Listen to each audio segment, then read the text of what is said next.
Guys, nandito na kami ngayon sa bayan ng Pulilio, Quezon.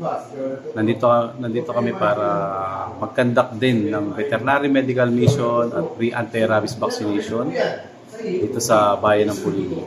Pwede naman po kayong pumunta sa sa agriculture office, doon po sa mga hindi namin naturukan, na mga alaga yung aso, pusa, or mga hindi po namin nabigyan ng mga vitamins at pamorga. Yan, pasyal lang po kayo doon sa agriculture office, diyan po sa inyong bayan sa Bordeaux, Quezon.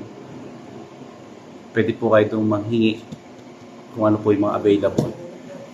Yan. Doon po naman kay tita na nagbigay sa amin ng ng lambanog. Ayan, sabi ni tita, daw po yun eh. Nag-iisa at kakaiba daw. Kaya, ayun. Ngayon, titikman naman natin. Yan. Tikman natin yung binigay ni tita na lambanog. Oh, buhay, sir.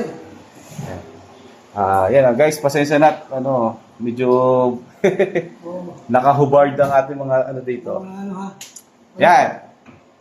Tita Nelia Tena, thank you very much po sa binigay ninyong lambanog. Ayan, titikman po namin.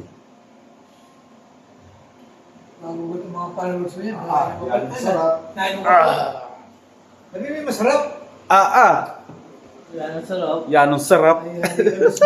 Tingin ka ba yung tasbih ko yun? Ayun. Wala bang tubig? Tayo tubig.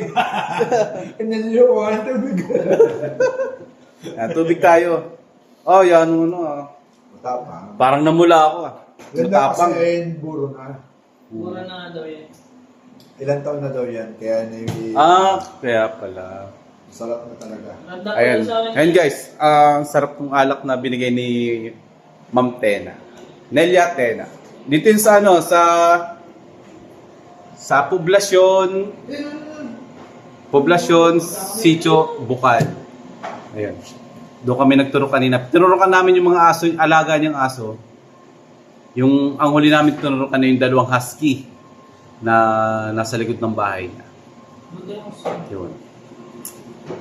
Tapos, bukas start na ulit kami dito sa Pulilio, Quezon na pagtuturok at pagbibigay ng mga vitamins, pamorga sa mga may alaga, mga kalabaw, baboy, baka, kahit anong klase ng hayop. Yan, meron po tayong pambigay dito. Ayan guys, yun yung mga pamigay natin. Naka-ready na. Ready na namin. Ayan. Okay guys, thank you.